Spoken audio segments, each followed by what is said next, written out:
Pagdating sa outdoor adventure, hindi magpapatalo ang Cebu. Sagana ang probinsya sa mga beach at outdoor adventure. Gaya sa bayan ng Mualbual. Certified summer goal ito dahil sa ganda ng dagat, pinong buhangin at mga resort at hotel. Ang isang hostel cafe rito may kakaibang appeal sa mga dayuhan. Level up ang Pinoy hospitality dahil bintahe ang paboritong finger food ng mga Pinoy, ang lumpia. At ang twist, may lumpia wrapping session sila para sa mga guest. Itinuturo ang paghahanda ng ingredients, pagbalot ng lumpia hanggang sa pagprito.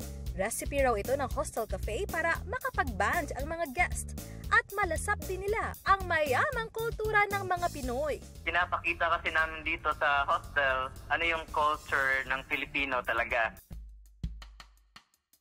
Ito yung got gum danji o stuffed dried persimmon. Simple, pero puno raw ng benepisyo sa kalusugan ang recipe. Tatadta rin ang jujube, walnuts at pumpkin seeds. Pagkatapos lalagyan ang yuja syrup at honey, tsaka hahaluin. Ilalagay sa persimmon at isisiksik na mala dumplings o siomai. Pasado kaya ito sa aking kaibigang Korean na si Park Jumin?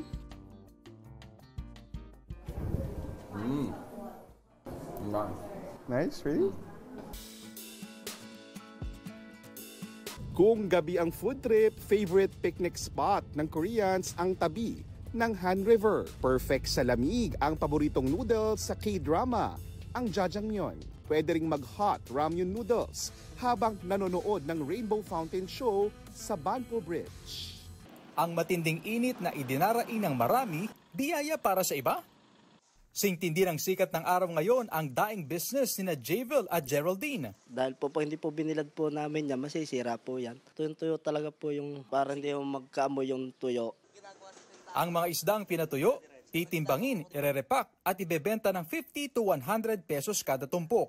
Sa puhunang 5,500 pesos, mahigit 7,000 pesos nakita ang balik. Tsagaan lang po talaga kasi diyan po kami kumukuha ng pangkabuhayan eh. Pampawi ng init ang negosyo ng college student na si Justin Cadar at partner niyang si Hannah. Sa palengke sa General Santos City, dinudumog ang kanilang ice cream. Pero ang pinakamabentang refreshment nila, dragon fruit juice. It's giving healthy at refreshing dahil homemade pa ito. Wala ni siya sagol nga magic sugar o food coloring. Pure good ta nga makaayo gud sa kalawasan. Di bababa sa 80 litro ng dragon fruit juice ang kanilang naibebenta. Makadugang siya sa mga expenses na sa balay, tapos sa pang-eskwela po niya, then sa among baby. May ibang tinatamad lumabas kapag matindi ang init. Kaya sa mga taong bahay, trending din ang pagaganchilyo o crochet. Libangan ito para sa marami. Pero sa ilang stay-at-home moms sa Pangasinan, instant kabuhayan ito. Mula sa hair accessories, keychains, stuffed toys at iba pa, kayang-kaya nilang gawin yan. At ang kita nila sa pagbebenta ng mga yan, 5,000 to 10,000 pesos kada buwan. At dahil chill lang ang crochet business, ang mamis na kinakarir ito, tila may work-life balance. Actually, very beneficial po siya sa amin bilang mga nanay, especially ngayon na ang hirap kumita, pero thankfully enough, meron kaming ganitong klaseng talent na nakakapag-provide at nakakapag-help sa mga husband namin. In its superhero era ang kambing na yan sa Negros Oriental. But wait, bakit parang baliktad? Ang ating super kambing tila nakikipagsagutan pa sa mga goat whisperer, goat rescuer na porda saklolo sa kanya. Umakyat kasi ang kambing sa puno ng nyog at hindi na makababa. Narinig daw ng may-ari na humihingi ito ng tulong habang nasa itaas ng puno. Kaya tumawag sila ng barangay na mabilis na pinuntahan ang stranded na kambing. Dahan-dahan nila itong inakyat at tinalian para maibaba mula sa puno. Kwento ng may-ari, sa mesa nagsimulang umakyat ang alagang kambing. Shook sila na pati puno ng nyog aakyatin ito. Baka raw on a mission ang kambing na maghanap ng sariwang damo. Ang bida nating goat, literal na GOAT o greatest of all time sa kakaiba nitong trip. In the end, malaya na muli ang kambing at ready na siya to conquer the world.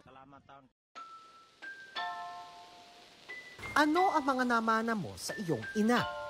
Yung pagiging loyal, yung pagiging masiyahin. Sa tahanan kung saan una tayo nagkakaroon ng kamalayan, kadalasang una nating natututuhan ang nakikita natin sa ating mga magulang. Pero hindi lang yan ang namamana natin, kundi pati ang mga nakaugali ang masasabi mong anak ka nga ng nanay mo. Yung bigla-biglang nagagalit. Ginagawa ko po sa kuya ko. Kunyari po, need niya ng, naghanap siya ng things na kailangan niya po. Tapos alam ko na agad ko saan po nakalagay.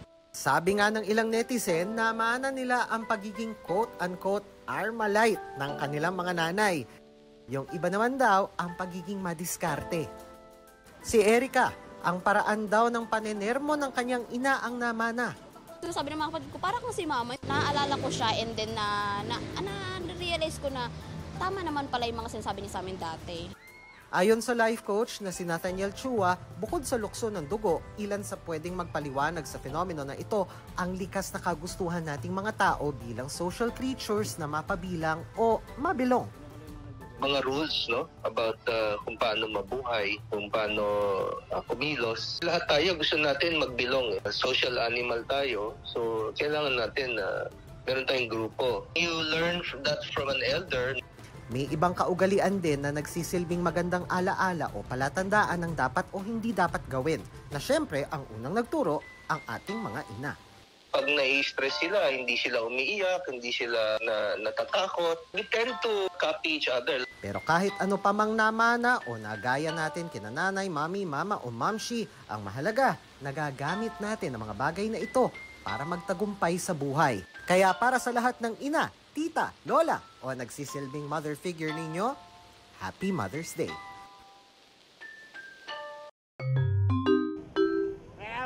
Ika nga ng mga Pinoy, asarin mo na ang lasing, huwag lang ang bagong gising.